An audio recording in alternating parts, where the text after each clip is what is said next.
El sueño americano se terminó. No existe más el sueño americano, eso de tener una linda casa, con lindo alto, con un buen trabajo y todo eso. Parece eso que dice el señor. Acá vamos a ver juntamente qué dice el video. Es muy probable que si estás viendo este vídeo nunca jamás te puedas permitir costear una vida digna en Estados Unidos. Y no me refiero a una lujosa mansión en Beverly Hills o en Miami. Te estoy hablando de la posibilidad de tener una casa normal en un barrio promedio, tener hijos, llevarlos a un buen colegio y poder ahorrar e invertir una Mira, bastante catastrófica su pensamiento, catastrófico, ¿no? parte de tus ingresos. Y la razón es que hoy por hoy el sueño americano ha muerto. En este vídeo vamos a hablar de la crisis silenciosa en los Estados Unidos. La crisis de la economía estadounidense, del auge al borde, ¿por qué hay temor a una recesión? Mira, ¿y qué consecuencias está teniendo en los mercados del mundo?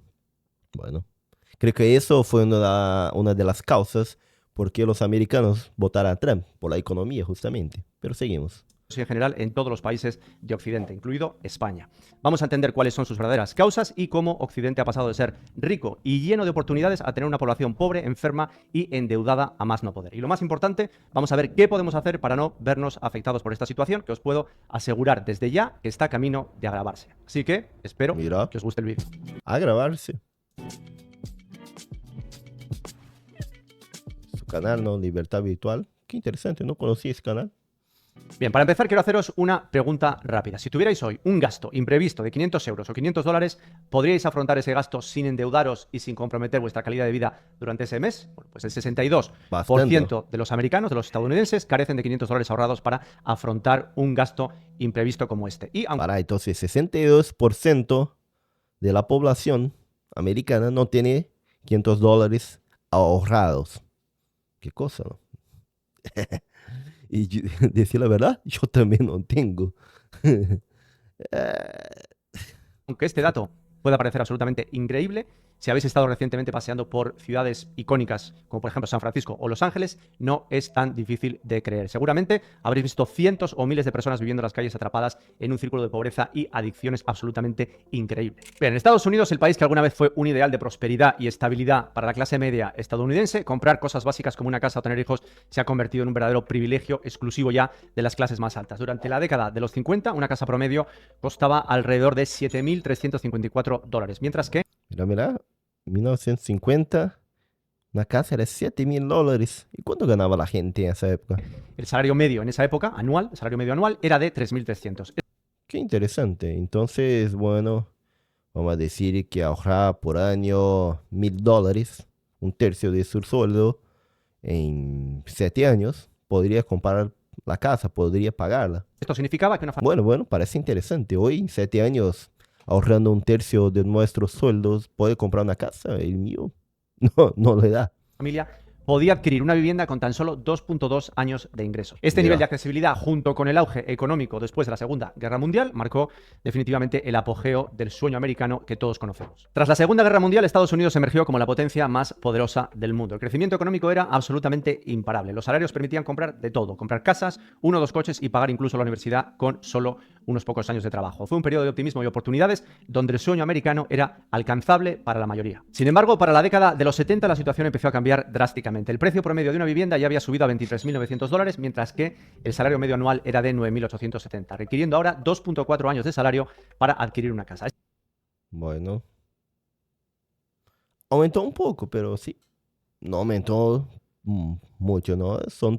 El sueldo aumentó casi 3 veces y el precio de la casa, está bien, un poco más que 3 veces. Bueno. Este incremento ya mostraba signos de una tendencia preocupante que hoy en 2024 está sufriendo más del 60% de la población estadounidense. Actualmente, el precio promedio de una vivienda en Estados Unidos es aproximadamente 500.000 dólares, mientras que el salario medio anual ronda los 83.500. Bueno, acá ya quedó más difícil la cosa. 61 dólares, lo que implica Viste que al inicio, mira, acá 83.000 dólares. Acá prácticamente al inicio, en los 50, el sueldo, mira, alrededor de 7.354 dólares, mientras que el salario medio en el sueldo era anual, obvio, era prácticamente mitad del precio de una casa. Y acá, hoy, actualmente, no es la mitad, sino prácticamente es un quinto, la quinta parte del precio de una casa. Cada día más difícil, ¿no? Se necesitan 6 años de ingresos para comprar una vivienda. Eso, obviamente, si no hubiera ningún tipo de gasto adicional ni tampoco pagáramos impuestos. Pero esto no es un problema que únicamente esté afectando a la clase media en Estados Bueno, porque la gente no va a guardar toda la plata que gana para comprar. Por eso hice la regla inicial de guardar un tercio, que ya es bastante. Bueno, pero ahora es mucho más difícil. Unidos. Si nos fijamos en este mapa que calcula cuántos salarios mensuales se necesitan para comprar una vivienda familiar Ah, mira, mira. Wow, pero es que, mira, ¿cuántos salarios necesita para comprar una vivienda? En Canadá, 179 salarios. En Estados Unidos, 76. Todavía sigue siendo más barato que buena parte del mundo, mira. En México, 211. En Chile, 326. En Brasil, 324. Acá es re caro las casas, realmente, para el sueldo que tenemos. En España, 132. En Sudáfrica, 71. Mira, Sudáfrica está más fácil que Estados Unidos. En Reino Unido, 202. Acá sería Tunisia, 184. Alemania, 185. No, no, no es Tunisia acá. No sé. Acá no sé qué país es. Turquía, 631. Wow. No da para vivir en Turquía. En India, 578. Japón, 500. No, Japón es acá. No, Japón es acá. 563 y acá. Japón es acá. Obvio que Japón es acá. Japón. Acá es Corea del Sur. 455, Japón está acá. Indonesia es aquí, creo. 563 y Rusia 222. Acá es. Si acá es Alemania, acá debe ser Austria, ¿no? 274. Promedio en cada país, podemos ver que nos encontramos ante un desafío global. Bien, vamos allá. En Sudáfrica se necesitan 76 salarios mensuales reales, es decir, 6 años de ingresos para comprar una vivienda de 100 metros cuadrados. En Nepal, adquirir una casa similar requeriría 684 salarios o lo que es igual a 57 años de trabajo. En países como España no es que la situación sea mucho mejor. Se necesitan 132 salarios reales, equivalentes a 11 años de Eso sin gastar nada del sueldo, ¿no? ingresos para adquirir una vivienda de tamaño promedio. En México el panorama es todavía más desafiante, ya que se requiere más de 17 años de salario íntegro para comprar una vivienda. Pues bien, todo esto no ha sucedido por casualidad y os voy a explicar cómo hemos llegado hasta aquí para que nadie os engañe. Comenzando en la década de los años 30, los gobiernos y los bancos se dieron cuenta de que incentivar la compra de viviendas no solamente tenía un impacto positivo en la economía, sino que además generaba estabilidad social y política. Pero sobre todo, detrás de esta, vamos a decir, narrativa o este speech, se escondía una estrategia que favorecía a las instituciones financieras a través de la expansión de la deuda hipotecaria, algo todavía en pañales en aquella época. Entre no compra la casa, le paga todo, después financia otras cosas, hipotecando la casa con el banco. En los años 30 y los 40 se introdujo la hipoteca a 30 años, lo que facilitó pagos más accesibles para los compradores. Con la excusa de recuperar la economía y dar estabilidad a las familias, los bancos encontraron un mercado masivo para emitir deuda segura respaldada por bienes inmuebles. Después de la Segunda Guerra Mundial, en la década de los 50, programas como el Hey Bill ofreció préstamos hipotecarios bastante asequibles a los veteranos, los que venían de la guerra, contribuyendo de esa manera al auge de los suburbios todavía más. Durante este tiempo, la propiedad de viviendas fue intensamente promovida como un símbolo, vamos a decir, de éxito personal y de familiar. Pero, obviamente, la intención real es que los bancos... Pero por más que no... Además que fue bueno promocionada como un símbolo, todo eso. ¿Quién no quiere tener una casa que es suya, todo eso, no?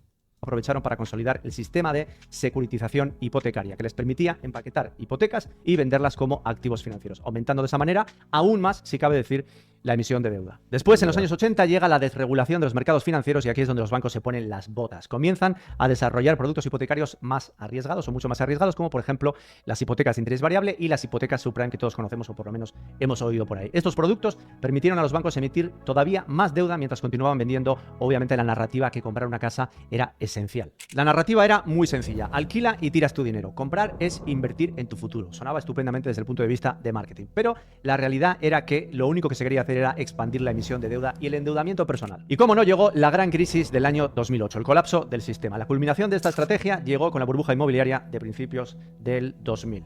cuando los bancos relajaron los estándares totalmente, los estándares de crédito para emitir más y más hipotecas. Esto generó un exceso de deuda y subida de precios absolutamente increíble que generó el colapso financiero del año 2008, cuando millones de propietarios perdieron sus hogares y yo personalmente aquí, se arruinó durante los siguientes 10 años. La conclusión... Mira, entonces, acá fue cuando la gente no podía pagar. Bueno, empezó a cobrar, la gente no podía pagar y bueno, y los bancos fueron tomando las casas, ¿no? de esta primera Tanto de parte hipotecas como de financiación. es que desde el principio los bancos vieron las hipotecas como una herramienta absolutamente increíble y maravillosa para generar deuda de forma masiva. Cada hipoteca representaba no solamente ingresos por intereses, algo totalmente obvio, sino también la posibilidad de crear y comerciar con productos financieros que estaban derivados de esa hipoteca, de ese producto, como por ejemplo los seguros de vida, seguros de hogar, de protección de pagos, servicios de refinanciación, etcétera, etcétera. Cositas que cada vez que vamos al banco oímos de la persona que está al otro lado de la pecera. Promover la propiedad de la vivienda como algo cool, algo de gente inteligente y sofisticada, fue una campaña de marketing manipulativa absolutamente brillante que aseguraba que las personas estuvieran atadas, ancladas a su deuda, reduciendo su movilidad laboral y social y, por supuesto, beneficiando a un sistema basado en el consumo y el endeudamiento continuo. Eso fue absolutamente brillante, genial. En resumen, la narrativa del sueño americano ha sido uno de los instrumentos más poderosos para endeudar y esclavizar a la población estadounidense. Y, por supuesto, después lo hemos heredado en Europa y lo hemos asimilado como si fuera nuestro. Y ahora continuamos con otro problema porque la vivienda no tiene culpa de todo, ¿ok? Desde 1965 los precios de los bienes básicos han aumentado drásticamente, superando el crecimiento de los salarios promedio por mucho. O sea, ajustamos los ingresos promedio por hora de hoy a la inflación, son casi iguales a los de 1964. Ojo, en el 64. Mira, ingreso por hora, costo de vida, bueno. Entonces los ingresos por hora ahora en Estados Unidos son los mismos de 1964. Wow. Mientras que los costos de vida han aumentado drásticamente, muchísimo más. Más de la mitad de las familias estadounidenses no pueden costear un estándar de vida de clase media en el estado más de la mitad, en el país más rico del mundo. Barato del país. No sé cuál será, pero el más barato. Con este panorama, para muchísimas parejas la decisión de tener un hijo se convierte en un desafío monumental, algo prácticamente imposible, porque garantizar su bienestar implica enfrentar una presión financiera absolutamente enorme, herculeana. Bien, hoy en día criar a un niño hasta los 17 años cuesta alrededor de $312.000 americanos, considerando únicamente los gastos básicos. Y para quienes hayáis tenido un hijo recientemente, todas estas cifras aumentarán como mínimo al ritmo de la tasa oficial de inflación, que en estos momentos nos dicen que es del 2 al 3% y sabemos perfectamente que no es cierto. Esto significa que cuando vuestro hijo alcance los 18 años, habréis gastado al menos $469.000. Pero no podemos tener... No sabía que salía tan caro tener un hijo y no hice las cuentas cuando tuve uno. Bueno, no sé cuándo sale acá en Brasil, pero no creo que sea mucho más barato que Estados Unidos. En cuenta solamente los gastos básicos cuando hablamos de tener un hijo, obviamente. En la economía de hoy, en la que ambos padres tienen posibilidad de trabajar, o mejor dicho, están obligados a hacerlo, el cuidado infantil se ha convertido en una de las cargas económicas más pesadas. Con costes promedio que oscilan entre los $1.000 y $2.000 por mes, esto significa que al año los padres pueden estar gastando entre $6.000 y $24.000 solo para garantizar que sus hijos tengan un lugar seguro mientras ellos están trabajando. Esto es absolutamente de locos. Y si finalmente añadimos el coste de una educación universitaria, la situación se vuelve mucho más alarmante, más preocupante. Vamos allá con unos datos. Estudiar en una universidad pública tiene en estos momentos un coste promedio anual en dólares de 23.630 y representa casi el 42% del ingreso promedio anual de una familia normal. En el caso de universidades privadas, este coste asciende a... Eso en Estados Unidos, ¿no? Porque, bueno, creo que las otras universidades públicas del mundo se paga menos, o se gasta menos, o se gasta bien poco. Más con la vivienda para el estudiante, la comida, bueno, los gastos básicos, pero no hay que pagar nada a la universidad. Por ejemplo, el caso acá de Brasil y Argentina. Pero cada país creo que, bueno, hay una regla acá. $42.162 por año, equivalente al 76% de un salario promedio. Y si ya empezamos a hablar de universidades de prestigio, los costes ascienden a más de $80.000 anuales, lo que significa que una familia necesitaría más de un año completo de ingresos para cubrir un solo año académico. Eso sin gastar un duro. Estas cifras hacen que la educación universitaria sea prácticamente inaccesible para la mayoría de las familias que, si quieren que sus hijos estudien, se ven obligadas a endeudarse prácticamente con préstamos bancarios de por vida, casi de por vida. Esto lo he visto yo de primera mano en estudiantes en Estados Unidos que eran colegas míos. Y os estaréis preguntando, bueno, Paco, ¿por qué ha pasado esto? ¿Por qué ha subido todo tanto? ¿Qué es lo que ha causado este desastre económico que estamos viviendo hoy en día, en estos momentos? Bueno, pues aparte de lo que ya he comentado sobre los bancos, las hipotecas y obviamente, bueno, pues las viviendas, para entender la causa de esta subida de precios nos tenemos que remontar al año 1971, cuando el presidente Richard Nixon tomó una de las decisiones clave que cambiaría definitivamente la historia y la economía a nivel mundial: la desvinculación del dólar del patrón oro. A corto plazo, esta decisión permitió al gobierno... Eso puede emitir, hacer con que el gobierno pueda emitir más plata, porque ahora no está restringido a la cantidad de oro que tiene. Y eso aumentó la inflación entonces en Estados Unidos. Emitir dinero sin restricciones de absolutamente la nada, lo que facilitó financiar conflictos como la guerra de Vietnam y manejar una economía que estaba perdiendo muchísima competitividad desde el punto de vista internacional. Sin embargo, pronto trajo consecuencias muy graves.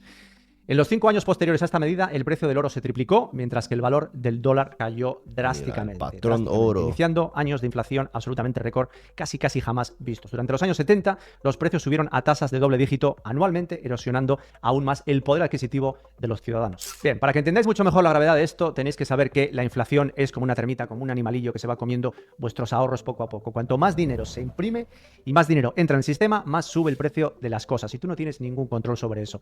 Esto quiere decir que tus ahorros cada vez compran menos bienes, cada vez puedes comprar menos y eres más pobre. La inflación es un impuesto totalmente oculto y por eso gusta tanto a los gobiernos, porque prefieren 1000 veces más imprimir dinero de la nada, obviamente para sus tejemanejes, que tener que subir los impuestos a los ciudadanos, porque subir impuestos a los ciudadanos quiere decir que, bueno, pues le estás haciendo daño. Es una medida mucho menos popular y, claro, por supuesto, restaría votos. Entonces... Y obvio, ¿no? Mira, se empieza a subir los impuestos, siempre hay una revuelta popular de la gente, del pueblo, pero se va subiendo despacio la inflación, no como, bueno, pasó ya en Brasil, como pasó en Argentina, pasó en Venezuela. Sino va subiendo despacio, bueno, y la gente va sintiendo poco. Cuando se pensaba que el dólar y el país se iban al garete, los políticos salvaron la moneda en el último minuto al cerrar un acuerdo con los sauditas para que vendieran petróleo solamente en dólares. Esto creó la época o el concepto del petrodólar y garantizaba que durante muchos años venideros el dólar seguiría siendo absolutamente el rey. Este hecho y la subida de tipos hasta un 20% por el famoso director de la Fed, Volcker, salvaron a Estados Unidos del abismo, pero marcaron una nueva era económica para Estados Unidos y obviamente para el mundo, donde los bancos centrales adquirieron carta blanca, permiso total para imprimir dinero hasta el infinito y obviamente los gobiernos para endeudarse. En definitiva, un golpe de estado económico para el mundo totalmente gigantesco, de dimensiones enormes, que seguimos sufriendo a día de hoy y que muy poca gente entiende. El sistema... Pero sí, acá es la cosa realmente, porque si Estados Unidos está emitiendo más dólares, está teniendo inflación en su país, pero también en todo el mundo. Quedaba oficialmente amañado. Y ahora os preguntaréis, bueno, Paco, ¿cómo es que la gente no se entera, no se da cuenta de esto o no lo entiende? ¿Cómo es que nadie ofrece ninguna solución? ¿Algún político, algún economista, algún financiero? ¿Por qué no cambia nada de esto? Bueno, pues para empezar os diré que no interesa que la población entienda el engaño, porque es tan monumental, es de dimensiones tan grandes que si la gente lo entendiera y dejara de pelear por verdaderas estupideces como hacen hoy en día, probablemente habría un levantamiento y muchos gobiernos tendrían graves problemas. Pero esto no va a ocurrir muy probablemente porque se han encargado muy pero que muy bien de mantener a la población en la ignorancia total. La educación financiera de la mayoría de la gente, de la mayoría de la población, es prácticamente nula. Incluso los que hemos recibido educación financiera, como yo en mi MBA, que supuestamente era muy buena, nunca aprendimos en las aulas conceptos absolutamente básicos y fundamentales que todos deberíamos conocer. Y me estoy... Eso estoy aprendiendo todavía y después de grande.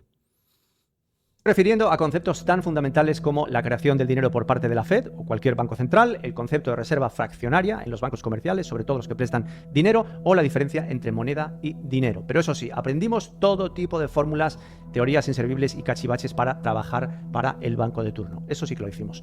Todos estos conceptos que son bien sencillos y que deberíamos saber desde que, bueno, pues estamos en el colegio, son desconocidos para el 99% de la gente, y esto no solo limita su capacidad para comprender los problemas económicos que enfrentan, sino también para identificar a los verdaderos responsables de estos problemas. Estoy seguro que jamás habéis visto un debate entre políticos hablando de por qué existen los bancos centrales, que son totalmente independientes de los gobiernos, que están en manos privadas y que tienen la potestad de emitir dinero de la nada, sin restricciones. Bueno, en el caso de Estados Unidos es un poco más independiente, pero no tanto, pero creo que la mayoría de los países son controlados por el gobierno.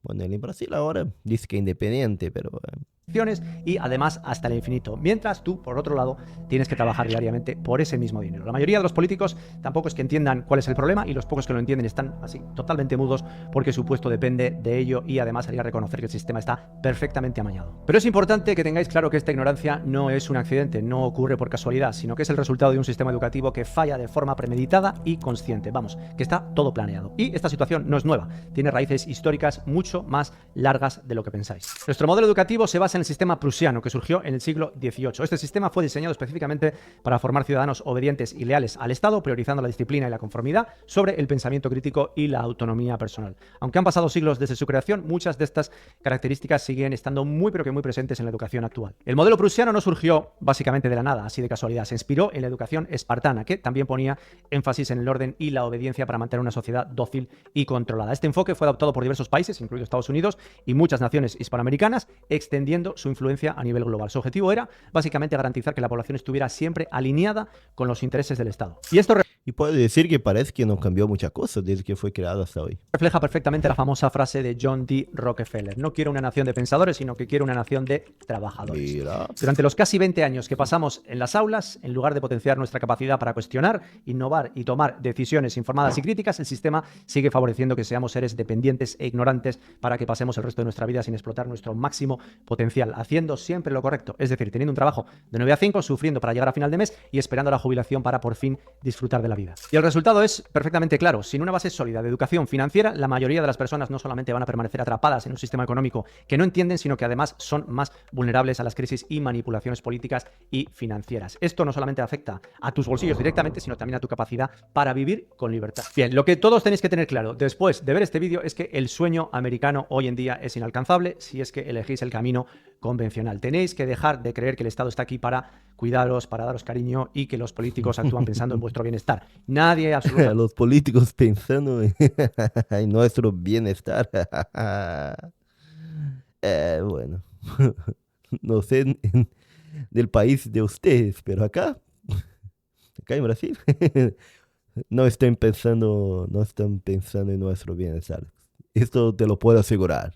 Va a venir para salvaros, y si no tomáis responsabilidad, nada va a cambiar. Cuando caiga este sistema, que es, por cierto, un verdadero castillo de naipes, va a pillar a la mayoría desprevenida y sin ningún tipo de opción que no sea depender de la limosna estatal de turno. Y quiero ser muy claro en este sentido, porque cada día que pasa la probabilidad de que las cosas mejoren se va reduciendo. Sin embargo, ojo, lado positivo, aunque el panorama no es nada alentador, nunca antes en la historia ha habido tantas oportunidades para tomar el control de nuestra vida y alcanzar la libertad financiera. En primer lugar, lo que tenéis que hacer es aprender de finanzas y economía personal, dar un pasito hacia atrás y empezar a aprender de verdad. Y para esto existen cientos de libros maravillosos que podéis empezar a leer y que obviamente no os van a dar ni en el colegio ni en la universidad. Os van a cambiar la mente por completo. Os voy a poner una lista de algunos de los mejores libros que he leído debajo en la descripción. Y segundo, lo que tenéis que hacer es crear vuestro propio negocio de forma independiente o dentro ya de un negocio o una infraestructura que esté creada, que ya exista. Estamos viviendo en una era absolutamente única en la historia de la humanidad. Internet ha nivelado, ha aplanado el terreno del juego y ha abierto puertas que antes ni siquiera existían. Hoy en día podéis construir un negocio desde cero sin depender absolutamente de nadie. Podéis generar ingresos que no solamente os permitan sobrevivir,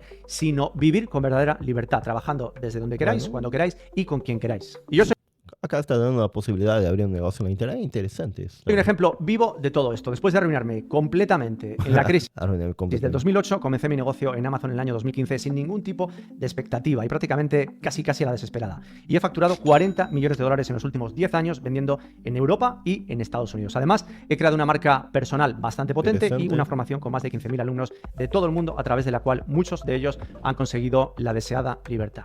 Y por cierto, si creéis que esto es algo que os puede interesar, justo debajo del vídeo en la descripción tenéis más información. Pero ojo, la magia de los negocios Voy a dejar el video de él acá abajo en la descripción, si quiere entrar a su canal. online hoy en día es que no tienes por qué dedicarte a vender en Amazon o a crear tu propia marca personal y empezar a hacer vídeos para YouTube o Instagram, sino que puedes dedicarte a un sinfín de negocios. Te puedes dedicar a Shopify, Closer, Setter, diseñador, editor, consultor. Cada día hay más trabajos que van apareciendo. Cada día hay más trabajos del mundo tradicional que se pueden extrapolar o se pueden llevar al mundo online, y aquí es donde hay que estar, aquí es donde está la magia. La ventana de oportunidad para conseguir tu propio sueño americano está ahí delante de ti, pero no estará. Interesante, interesante. Vamos a ver qué dice la gente acá. Hola Paco, mi marido y yo estamos en tu curso. Muy bien. Un detalle: la propaganda estadounidense siempre ha proclamado y llamado el sueño americano. Sin embargo, olvidan que América es el nombre de un continente y no de un país. América como continente está integrado por varios países y todos sus respectivos habitantes son igualmente americanos. A su vez, el gentilicio de Estados Unidos es estadounidense, no americano. Eso denota una profunda, bueno. Nunca se sale del sistema, la única manera es irte al medio del monte y arreglártela sola. Ah, bueno,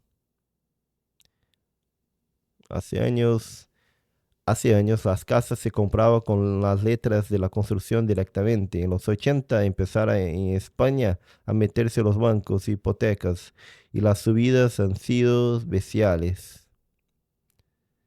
Ante, ante las preguntas, ¿cómo es que la gente no se dé cuenta? ¿Algún político, economista o financiero? ¿Por qué no cambia esto? ¿Cómo es que alguien no ofrece ninguna solución? Creo que la única respuesta a esa pregunta se encuentra en los medios de comunicación. Para eso existen importantes distractores como el mundillo de ah, la farándula, la importancia de la televisión, los celulares personales, las grandes plataformas mediáticas como Google, Facebook, Instagram, los deportes, el cine, los premios Oscars, bueno, peleas entre actores, etcétera. Bueno, me gustaría saber qué piensan ustedes. El sueño americano está muerto, se terminó. Con el sueldo común no da para nada y va a quedar siempre así, va a empeorar. Interesante. Me quedé pensando sobre eso. Me gustaría saber qué piensan ustedes también. Soy Santiago Azuca, del sur de Brasil.